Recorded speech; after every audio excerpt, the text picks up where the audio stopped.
Good evening, and welcome to Eerie Echoes. Tonight, we descend into the misty peaks of the Appalachian Mountains, lands where every stone holds a story and every shadow hides a secret. These are not just legends, but true fears, lived and told by real witnesses. Turn off the lights, and remember, the mountains never forget, and they never forgive.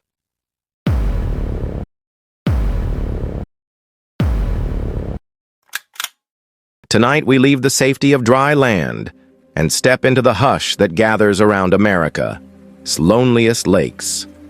These aren't campfire tales.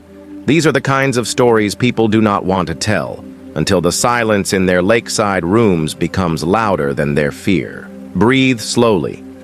Keep your light pointed ahead.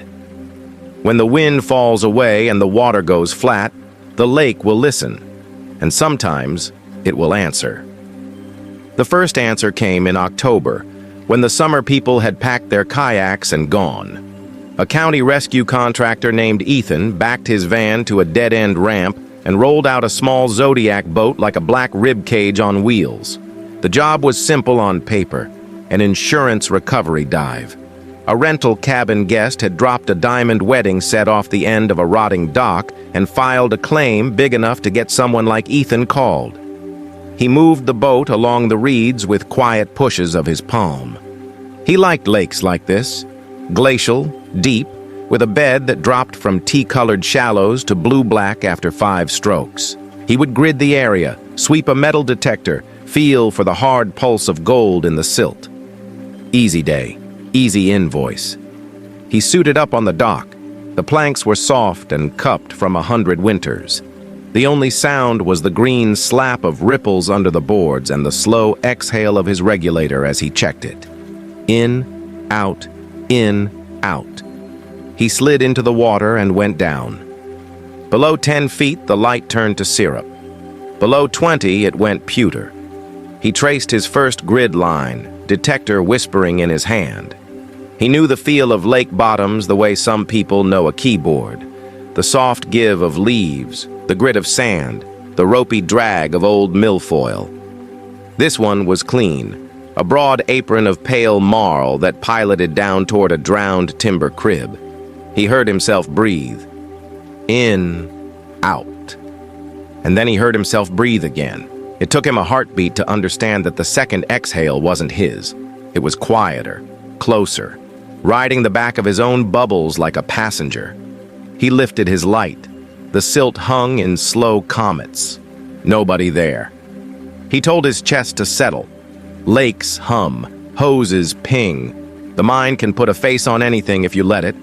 At 30 feet, his detector chirped.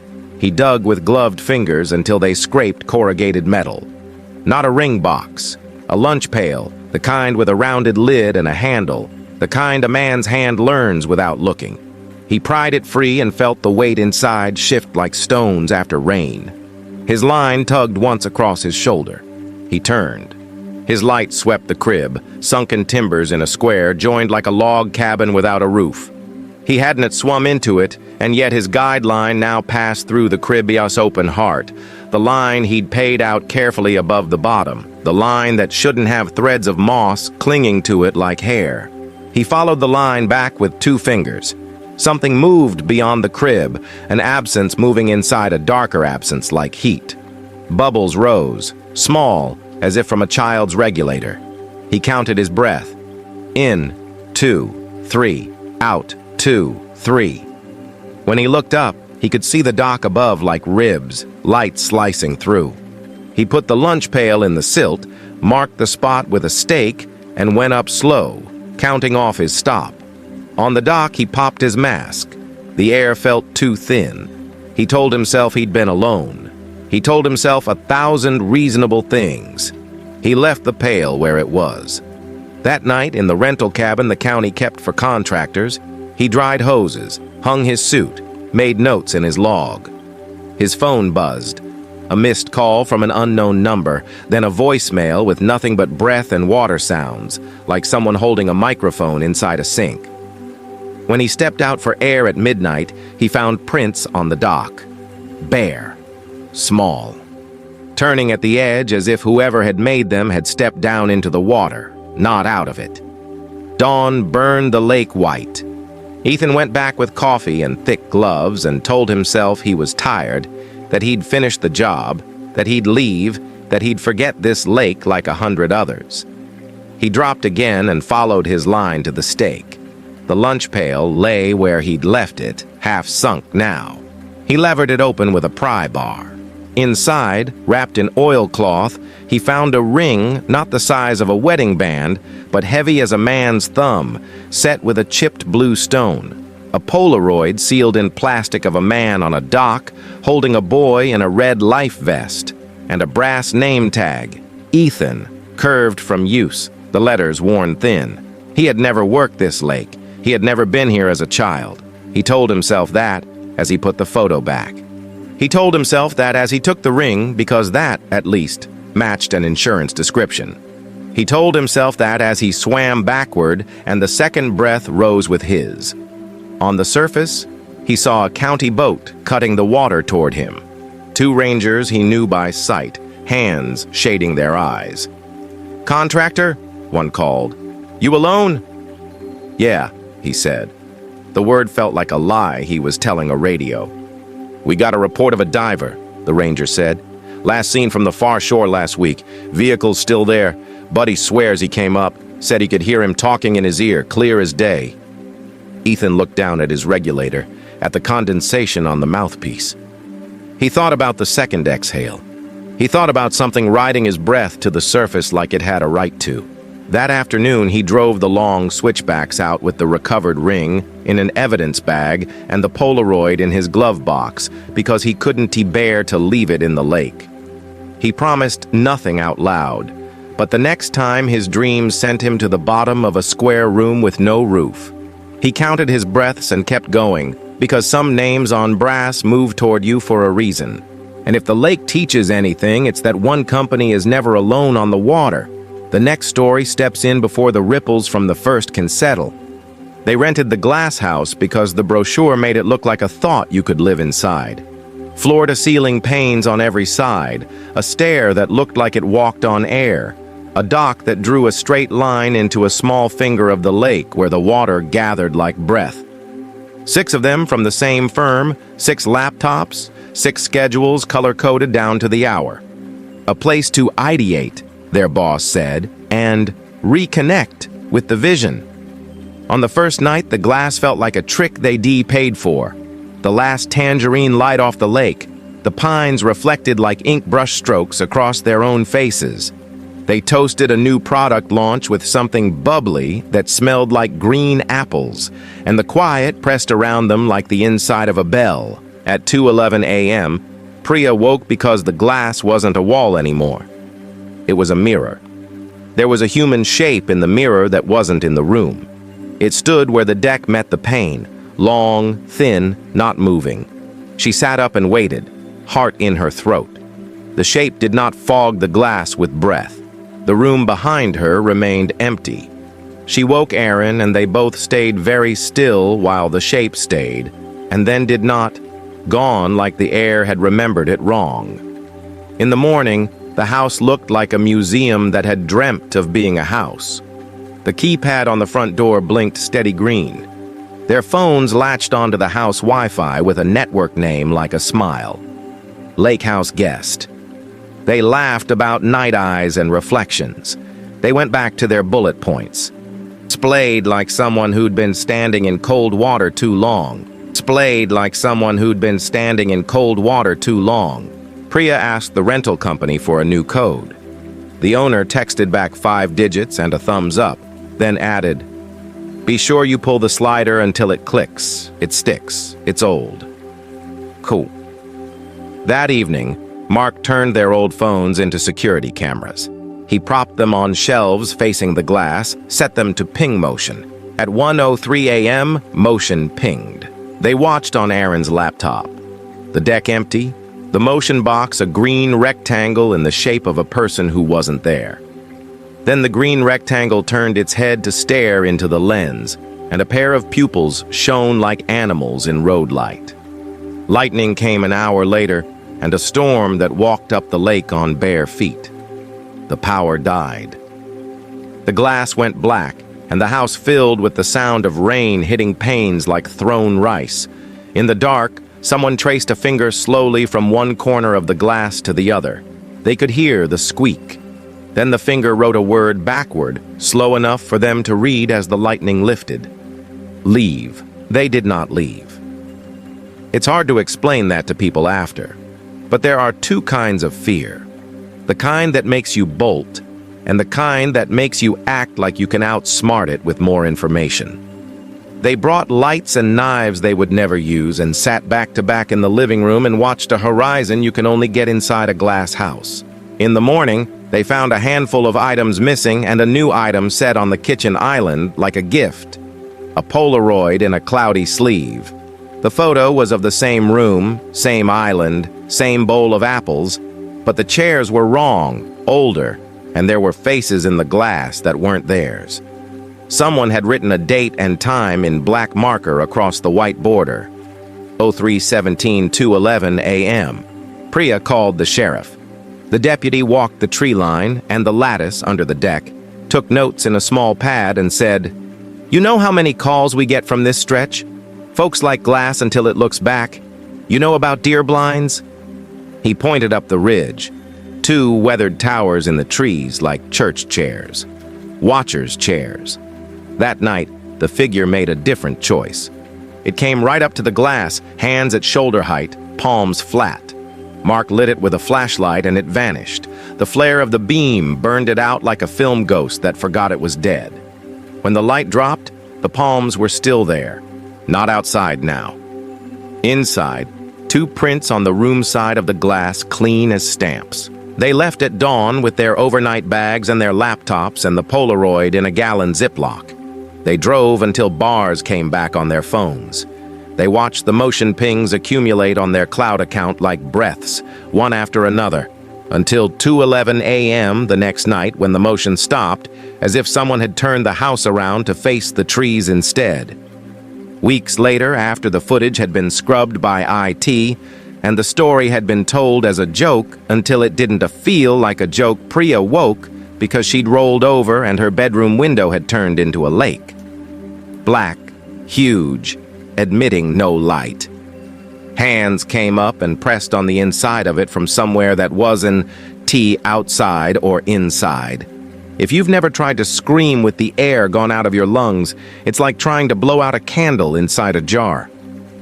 She moved apartments. She asked for an office with no windows. She found the rental listing one day, still active, now with a different set of photos and a different network name in the background of someone S. Selfie, Lake House host. She closed her laptop and didn't open it again until morning. But lakes don't live in houses. Houses live on lakes. And when winter lays a lid over the water, the voices that never learned to drown come up through the ice anyway. The lake that froze every November like a door being locked carried a rumor older than the resort cabins that circled it. During deep cold, if you tuned a radio just wrong, you got stations that hadn't broadcast in years. Nico and Daniel were not there for that. They were there to stare at holes cut into a white field and listen to a blue flame tick under a kettle and say nothing important because that was what they had always done together. They drove in through snow so light it didn't seem to fall at all, just appear, and parked by a shack with a crooked antler nailed above the door, like two fingers in a sign not everyone understands. The ice was thick enough to park a truck, the locals said. Nico trusted locals when they were talking about ice. He hauled the auger and the bucket, cut 2 circles, and skimmed out slush with a ladle like soup. The kettle sang. On the second evening, right after the sun dropped and the cold got clean and mean, the radio in the shack woke itself. It was an old hand crank set the owner kept for storms. It sat dead on the shelf, wire draped like a vein. It buzzed, then resolved into a man's voice reading a weather report for the Upper Peninsula, the kind of diction that belongs to men who wore hats to work and smoked in black and white films. Gusts 40 to 50, small craft advisory through Sunday, stay off the ice after dark. The voice named a county that didn't exist anymore. It gave coordinates no one uses. Then it said, Channel 9 for distress. Silence. Then the small, raw sound of a child asking, "Can you hear us?" Daniel reached for the radio, hands steady because he had that kind of steadiness other people pretend to have. "We hear you," he said. The radio wasn't on. He hadn't turned it on. He turned it then, because sometimes you have to make the impossible wear the clothes of the possible if you want to talk to it without losing your mind. "Where are you?" Daniel said, and a small voice said, "In the corner, under." They took their light and stepped back onto the lake. The shack cut a square out of the dark. The holes breathed a little steam. The wind forgot to blow. The ice made the sound all ice makes when it is settling after a day of sun and night of work. Long, low, like a ship turning under you. They listened, and the radio in Nico's pocket whispered, "Channel 9. They didn't have Channel 9. They had holes and a spud bar and a line and a stubbornness that had gotten them into and out of 1,000 smaller things. So they did the thing their bodies told them was right. They rigged a line through a float and lowered a small waterproof speaker into the black. They set the hand-crank radio on the ice and turned it until it complained. At first, there was nothing but snow noise. Then a woman's voice came through, ragged and distorted. "If anyone hears us, ice went soft near the creek mouth. 3 of us. Please." Nico knelt and pushed the speaker deeper until the chords sang in his palm. The woman's voice bent like light in water, then sharpened. "We're in the corner. Under." They understood somehow that corner meant the angle where the old boathouse would have made a right angle if it still existed. People talk to lakes as if the old structures still live there after they're gone. Lakes listen. They hauled their sled toward the mouth of the feeder creek and found a patch of ice the wind hadn't swept clean, a place where snow had gathered in a low, even square. Daniel stomped the edge. The ice there made a high, thin sound like glassware touched by a wet finger. "Don't," Nico said, because he suddenly saw Daniel down there, eyes open, looking up through a lid he couldn't break. The radio in his pocket said, "Stay off the ice after dark." They marked the square with branches and backed away and did the only thing that felt sane. They called the county, the sheriff, the neighbor with the plow, anyone.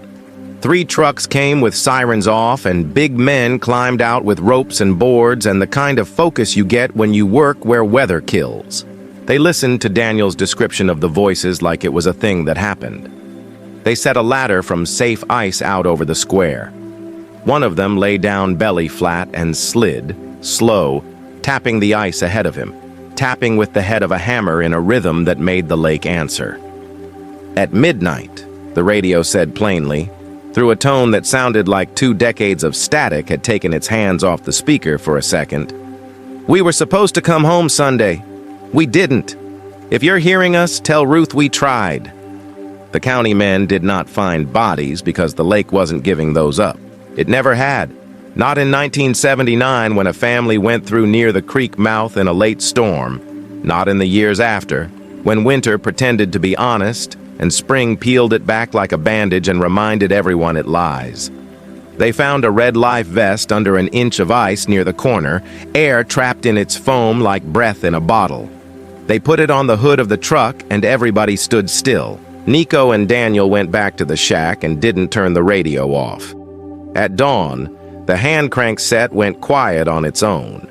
They cut their last holes and left them unbaited, and looked at each other the way men do when they have accidentally stood inside a prayer.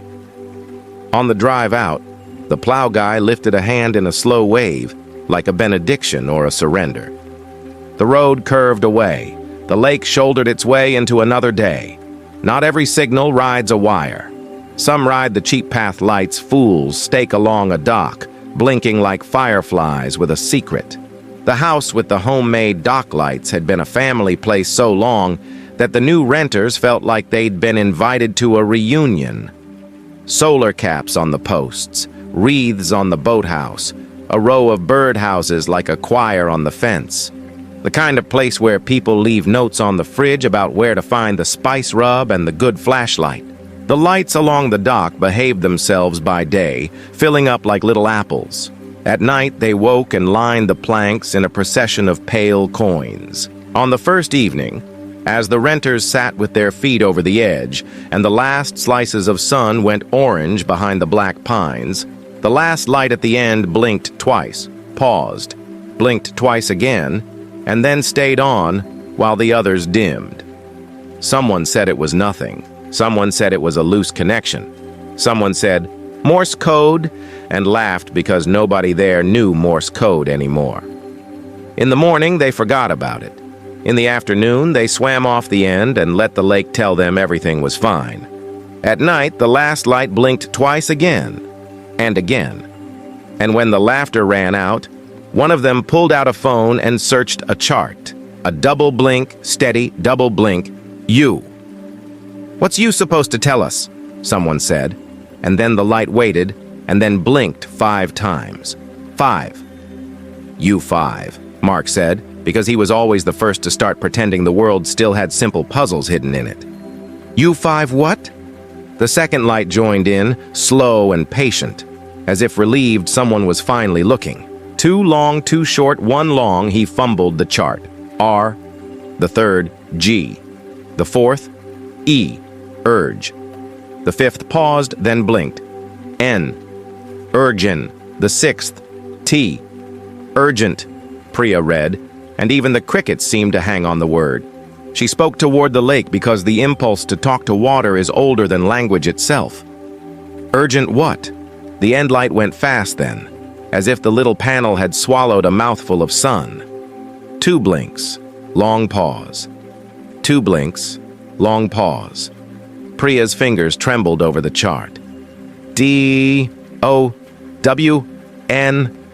They got rope because that is the answer to down the same way light is the answer to dark. They got the good flashlight from the fridge note and walked the line of coins until they ran out of wood and stood on the last plank. The lake at their toes looked like a pupil, black and round and interested. Priya lowered the flashlight into the water an arm's length and turned it on. A face looked up. It was her own in the beam, hair a dark crown, eyes wide. Then the light struck something that gave back a different shape. Pale, not hers. A second face layered under the first. A woman's hair drifted as if she were walking in a slow wind. Her mouth was open in a way no mouth makes unless it is telling a word long after air. Priya yanked the beam back and stumbled, and the light on the end blinked twice and then stayed on. The rest went dark, as if whatever power they had gone into that one small voice. They left ropes on the dock that night because they could feel the lake asking for hands. In the morning at breakfast, someone found a little paper triangle folded on the table, the kind of paper children fold when they're making a boat. It had lake water stains and the blurry shape of words on it. They unfolded it carefully like it might be made of skin. The letters on the inside had bled into each other, but a few had held their edges. Urgent down. When the county divers arrived, they took notes, they took measures, they set buoys in a neat arc that made sense to them. The lead diver moved like a man in a ritual. He went down where the last light had been speaking. He came up slow and took his regulator out and didn't say anything for a long time. Then he said, "There's a car down there, old. The roof's collapsed. Looks like it went off the road where that point turns now. Maybe the ice held it for a while and then didn't." "How old?" Priya asked, and the diver did a thing most men in dark work forget to do. He let the question touch him before he answered. "Old enough for paper plates to still be in glove boxes," he said. "Old enough that the sheriff who took the report is somebody's grandfather now." They pulled the car 2 days later, slow as a prayer. They passed around a photograph in a plastic sleeve of a girl at a picnic in a dress with daisies on it. They put the photo beside the little paper boat. Priya stood on the dock that evening and watched the lights come on one by one like eyes. The last one blinked twice, paused, then did not blink again that night. The others stayed steady. Somewhere across the lake a dog barked and then didn't. Crickets went about their work. Water held its breath, then remembered how to move. And because the night is long and we are still walking beside it, the next place we stop is a porch where feet climb wooden steps that don't exist. Because some houses remember the stairs they used to have, and some things that climb them don't care whether you rip them out.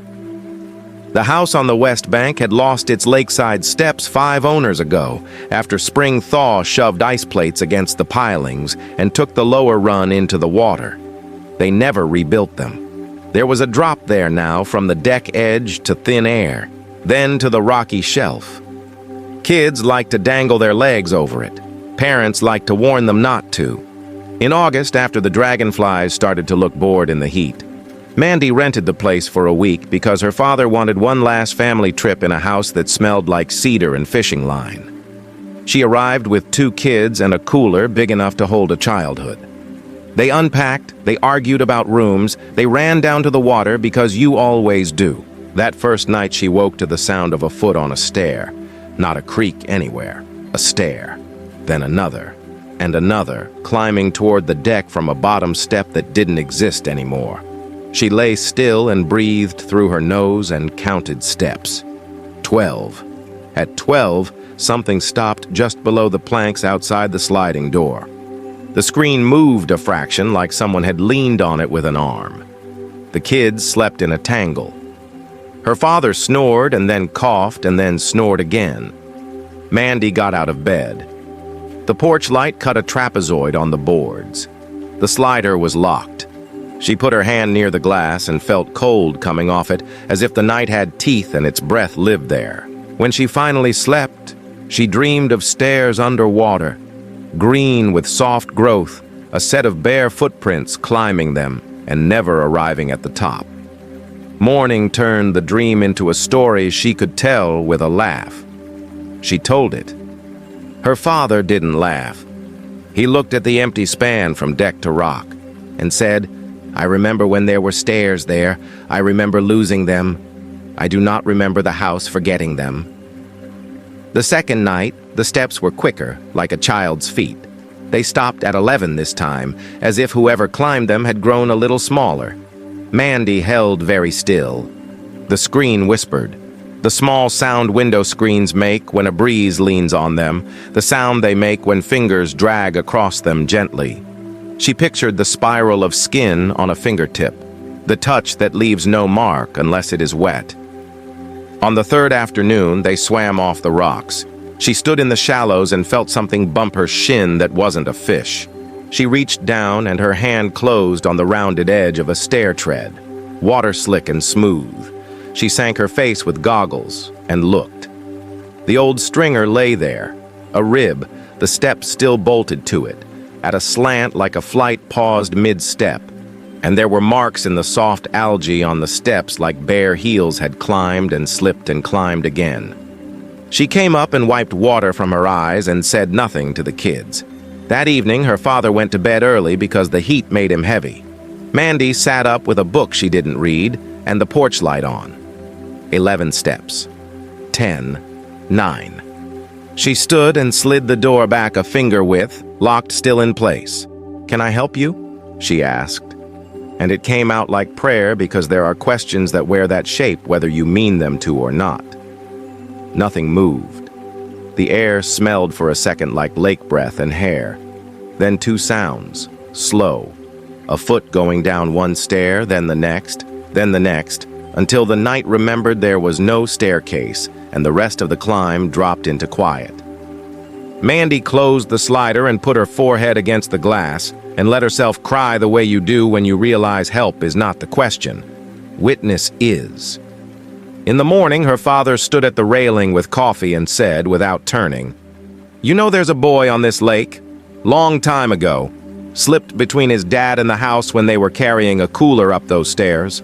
You know how men carry heavy things and think they can carry grief the same way." She nodded because some stories don't need more words to be true. That afternoon, they tied a rope ladder to the deck, edge, and let it hang to the rocks. They called the kids over and said, "If you ever think about climbing anything here, you climb this." After dinner, when the sun took its last long look over the water, Mandy tied a small bell to the bottom rung. It rang once at 2:13 a.m., a foot on a step that existed again for a moment, because love built it out of rope and a bell and a mother's refusal to pretend the empty air was nothing. The house on the West Bank had lost its lakeside steps 5 owners ago, after spring thaw shoved ice plates against the pilings and took the lower run into the water. They never rebuilt them. There was a drop there now from the deck edge to thin air, then to the rocky shelf. Kids liked to dangle their legs over it. Parents liked to warn them not to.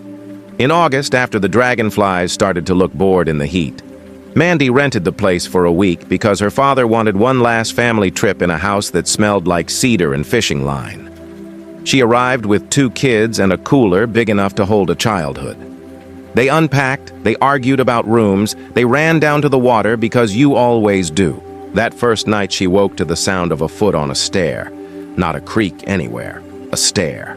Then another, and another, climbing toward the deck from a bottom step that didn't exist anymore. She lay still and breathed through her nose and counted steps. 12. At 12, something stopped just below the planks outside the sliding door. The screen moved a fraction like someone had leaned on it with an arm. The kids slept in a tangle. Her father snored and then coughed and then snored again. Mandy got out of bed. The porch light cut a trapezoid on the boards. The slider was locked. She put her hand near the glass and felt cold coming off it, as if the night had teeth and its breath lived there. When she finally slept, she dreamed of stairs underwater, green with soft growth, a set of bare footprints climbing them and never arriving at the top. Morning turned the dream into a story she could tell with a laugh. She told it. Her father didn't laugh.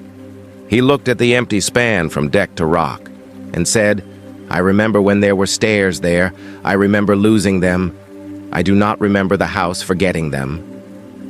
The second night, the steps were quicker, like a child's feet. They stopped at 11 this time, as if whoever climbed them had grown a little smaller. Mandy held very still. The screen whispered. The small sound window screens make when a breeze leans on them, the sound they make when fingers drag across them gently. She pictured the spiral of skin on a fingertip, the touch that leaves no mark unless it is wet.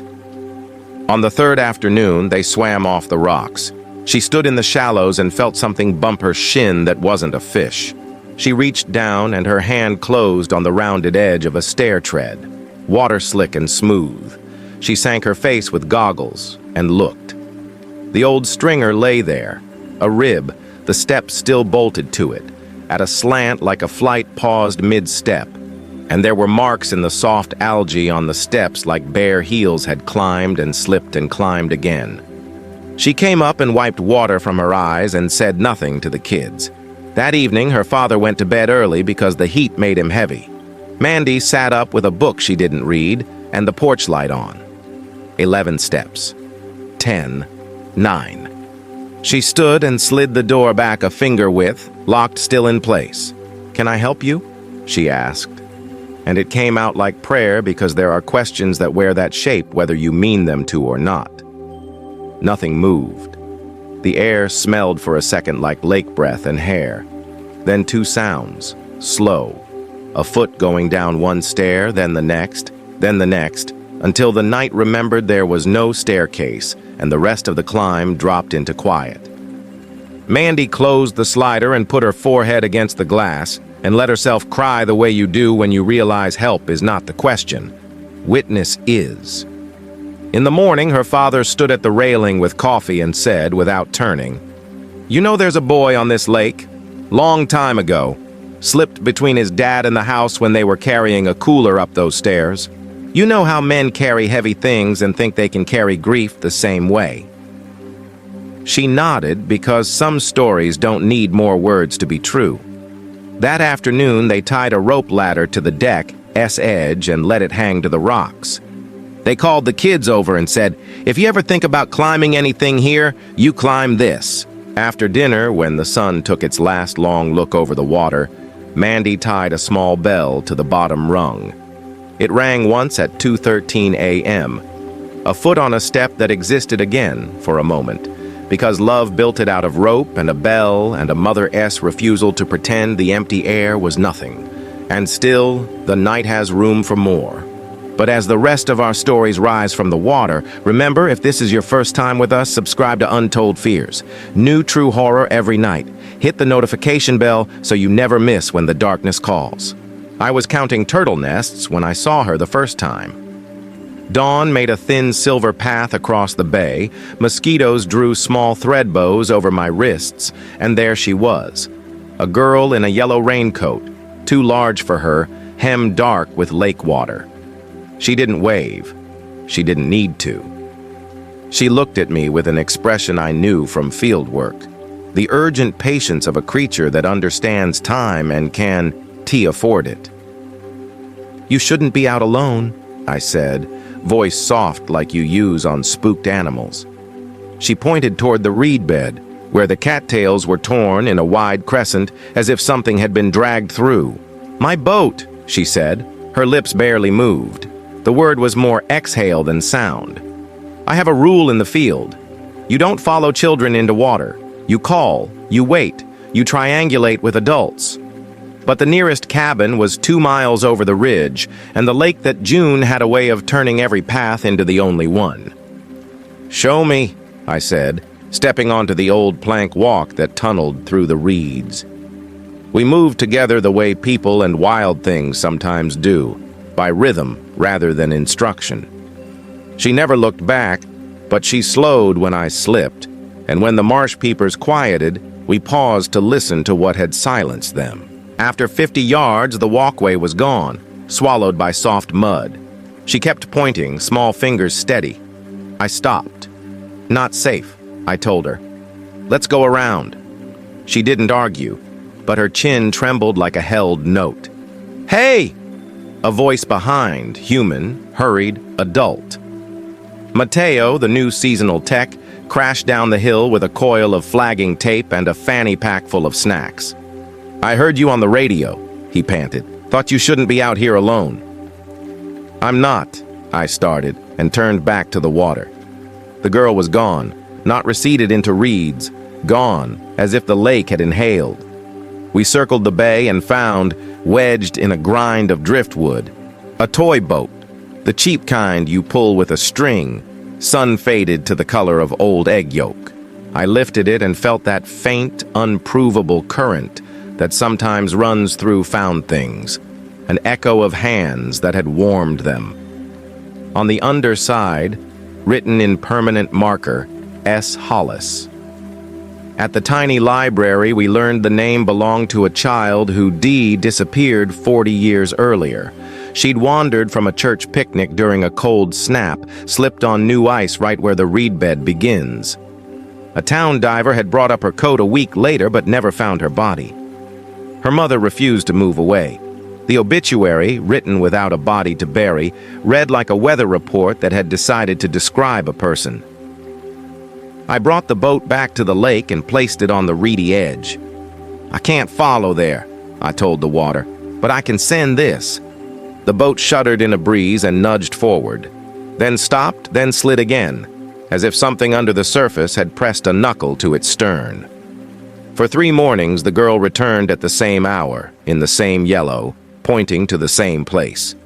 I learned the choreography. Bring the boat, set it down, say her name out loud like a password nobody else cared to memorize. On the 4th morning, a fog wore the shoreline, and I stepped too far. The muck gave, sucking my boot, then my shin. The reeds made a sound like paper tearing. "No," I said, to the lake, to myself, to the decades. "No." A hand closed on my pack strap and yanked. Mateo, breath hot on my ear, hauling me backward on my belly like a landed fish. When we were finally on hard ground, I laughed out of shock, then cried the way you do when you realize you've almost handed yourself away. That afternoon, we installed a small cedar marker near the cattails. We didn't pretend it was an answer. We carved her name, and beneath it, the dates the lake allowed us to write. We set the toy boat on a nail, out of reach of water and wind, where sun could cure its plastic into relic. On the 5th morning, the shoreline held only birds, and the small sound of a gentle tug on the world where the girl, whatever was left of her, had stopped asking and started to rest. The air that week grew heavy and strange, barometers dipping the way eyes do before sleep, and what came rolling across the basin next was not just weather, it was something old wearing a storm-esque face. The lake had a way of clearing its throat before a gale. The wind would die, the pines grow still enough to show their age, and every screen door in the basin would begin to quiver in its frame. We were 2 days into our stay when the radio started stuttering. Squall line, bow echo, straight line winds. "Derecho," my father said, like naming it would build a wall. He was a lake man who believed in rope and ritual. "Fill the tub, ice the cooler, bring in the chairs, find the bell." "The bell?" I asked. He nodded toward the rafters. An old bronze ship's bell hung there, verdigris blooming along its lip. "Granddad salvaged it from a steamer that burned on Huron. He said it keeps trouble on the far side of the point if you ask correctly." I didn't believe that, not in the way belief means certainty. But the sky that afternoon had a bruise I'd never seen. The first wind hit and erased the line between lake and land. White water ran sideways. The power snapped off with a pop that tasted like pennies. The boathouse in silhouette hunched and then straightened, as if bracing for someone to hit it again. We had a plan for storms. Inner room, mattresses, flashlights, radio. We didn't plan for voices riding the wind, not words, cadences, a chant tangled in static. The dog raised its head and tilted it like a question asked in a language it once knew. The first tree went on the second gust, a pop like a tendon, then the soft, obscene rip of roots coming up. It fell away from the house, into the water, where its crown thrashed like a creature deciding whether to drown or stand. "Basement," Mom said, face thin as the light. We went. The house sighed on its foundations. Wind found every seam and taught it a new song. On the radio, between the sweep tones, a voice rose and fell, calm, clipped, gusts in excess, take shelter now, remain inside. And then, under that, a low bell I told myself was some distant buoy. Dad didn't go to the basement. He went to the rafters, pulled the rope, and brought the ship's bell down like a prize. "You're not," Mom started, but the look on his face wasn't superstition. It was belonging.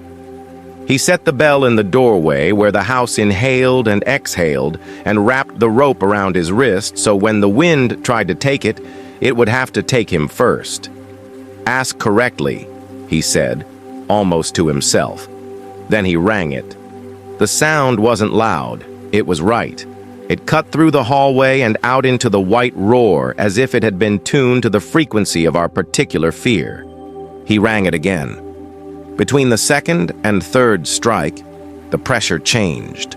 My ears popped, and the windows bowed in, then out, as if something had pressed its face to the glass and then reconsidered.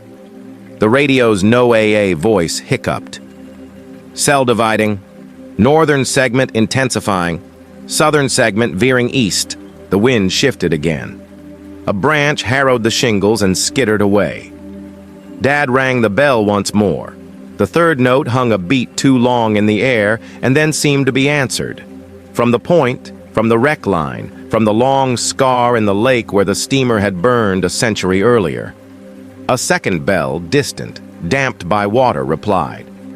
"Look," Mom whispered.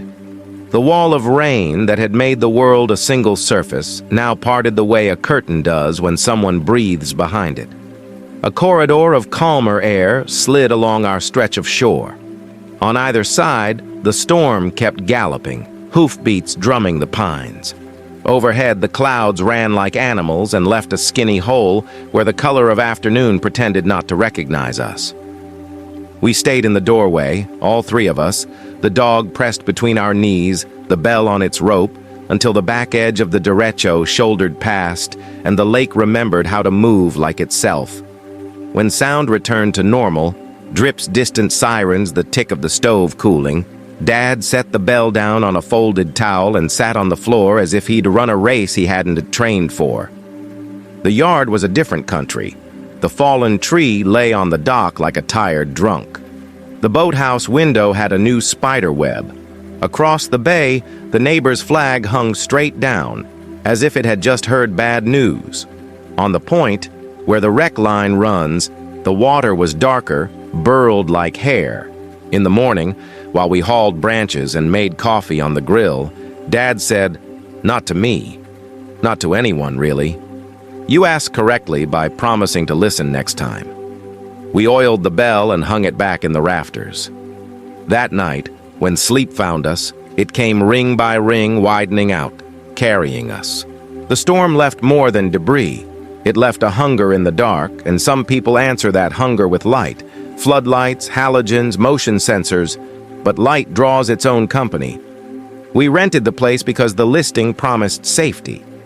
Motion-activated floodlights on every corner, a camera facing the drive, another on the dock, a third above the boathouse. "You'll feel like you brought daylight with you," the owner texted cheerfully.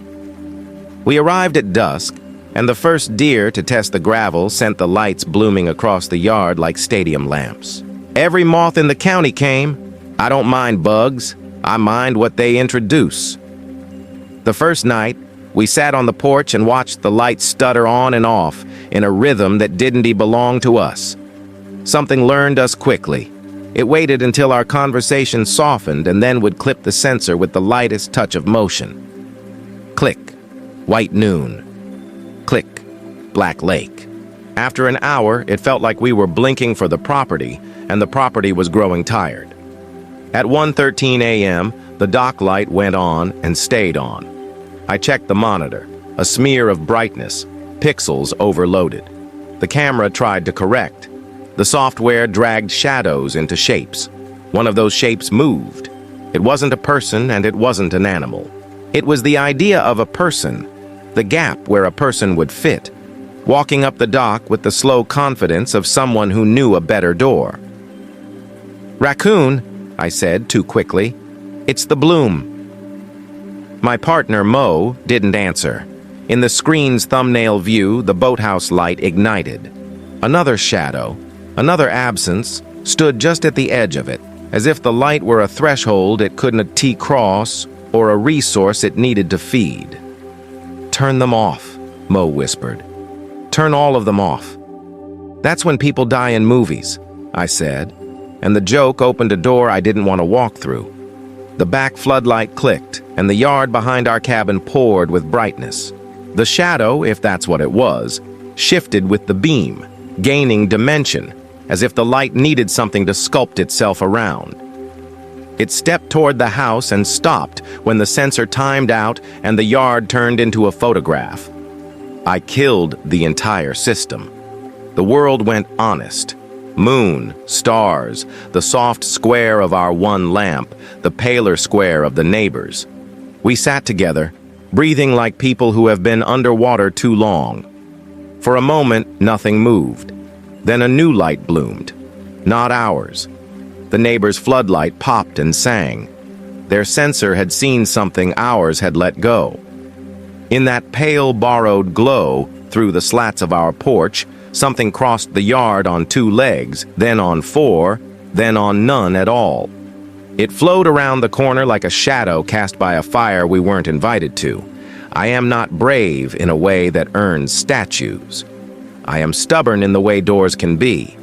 I stood, picked up the camping lantern, and walked to the edge of the porch.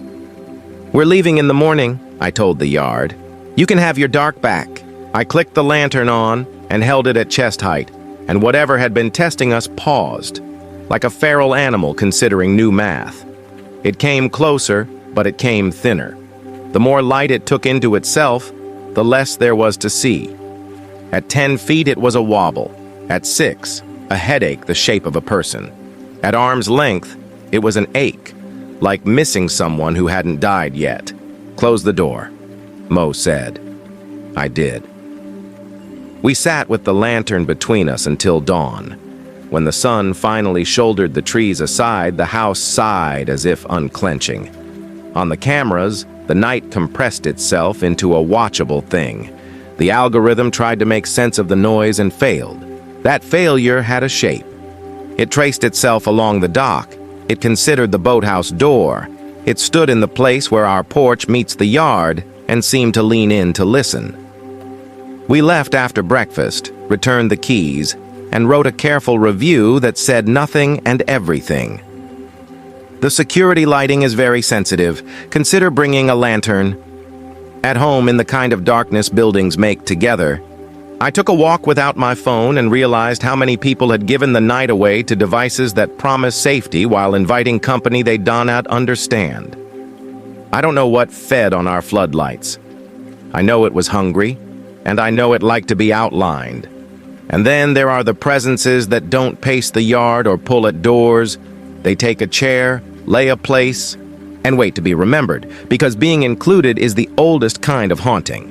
We set the table for 6 because that's how many we were, but the house had other numbers. In the utensil drawer there were 7 forks. On the rack, 7 plates. In the mudroom, above 6 pegs, a 7th hook gleamed, unworn but polished by air. The rental handbook said nothing, and everything in the way rental handbooks do. Owners, family photos stored in locked closet, respect neighbors, no parties, enjoy the lake. The first night, the extra showed itself in small mercies. An empty chair tugged closer to the table than we'd left it. A folded napkin laid out on the wood as if absent hands still knew the choreography. A glass set by the sink with a faint ellipse of condensation inside, as if someone had finished drinking and gone to bed. We were friends who have known each other long enough to fight well and forgive poorly. When Lily found a toothbrush in the upstairs bath, in a cup we hadn't used, she said what we all were thinking. "Someone else has a key." Mark checked the doors twice, then 3 times. The cameras, less dramatic than the lake place, more prosaic, showed nothing but raccoons and raccoons and raccoons. On the second night, Lily poured wine and placed the bottle down on the table's far right corner. When we crowded the other end and started a game, the bottle slid a polite inch toward the empty chair. Nobody mentioned it. Our talk skittered. The music seemed too loud, then too quiet.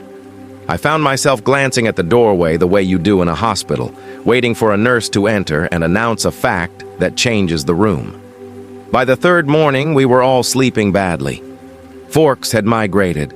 A towel was folded at the foot of the couch like a turned-down service. On the chalkboard by the kitchen, where the owner had left a cheerful "welcome," someone had added a small mark, not a letter, more like the tail of one. A hesitation. Lily, who has an instinct for hospitality deeper than manners, said, "Set a place." We did it without ceremony. A plate, a fork, a cloth napkin from the drawer that had inexplicably contained 7. A small tumbler with water. No name card, no forced joke, just space. We left the chair pulled out as if someone had just risen to help. The room exhaled. It was tangible. The light came in through the pines and landed where people land. The dog, who had been refusing to go into the dining room, sauntered to the extra chair and bumped it with her nose, as if greeting an aunt she recognized from a time before she had been born. That night we ate like people who've learned the balance between feeding the living and feeding the house. We passed dishes. We got seconds. When someone reached for the salt, the shaker was already closer than we remembered setting it. Not creepy. Considerate. The feeling you have when a great uncle who never speaks has refilled your glass because he noticed you were listening. After dinner, we told the truth. Not a seance, just the stories we usually leave out. A miscarriage, a job lost and not yet replaced, a diagnosis we hadn't had the nerve to say aloud in rooms where we sleep most nights. The table held it. The 7th place held it. When the dog sighed, it felt like an amen. The next morning, the chalkboard bore a line that could have been a letter if the hand had wanted to write one. The owner's welcome had gained a trailing stroke, almost a J. The extra toothbrush was gone. The 7th fork was back in the drawer, but placed as if it expected to be used again. We checked the guest book before we left, out of habit and something like loyalty. 5 entries back, someone had written, "We always set one more." 10 entries before that, "Don't forget him, he hates that." 3 years earlier, "Our daughter set a plate for a friend we don't see anymore. Thank you." When we locked the door and put the key back on the nail above the porch light, I left a note under the salt. It said only, "We kept you a chair. If you made it this far into the dark with us, through the 9th voice by the fire, the child at the reeds, the bell that parted a storm, the hunger that light invited, and the chair we learned to leave, then you read part of how these stories keep us careful and kind. If you felt a shiver or a small courage, tap like, hit subscribe, and ring the bell so you don't miss when the lake calls again. Until tomorrow night, keep your batteries fresh, your doors honest, and your promises to the water.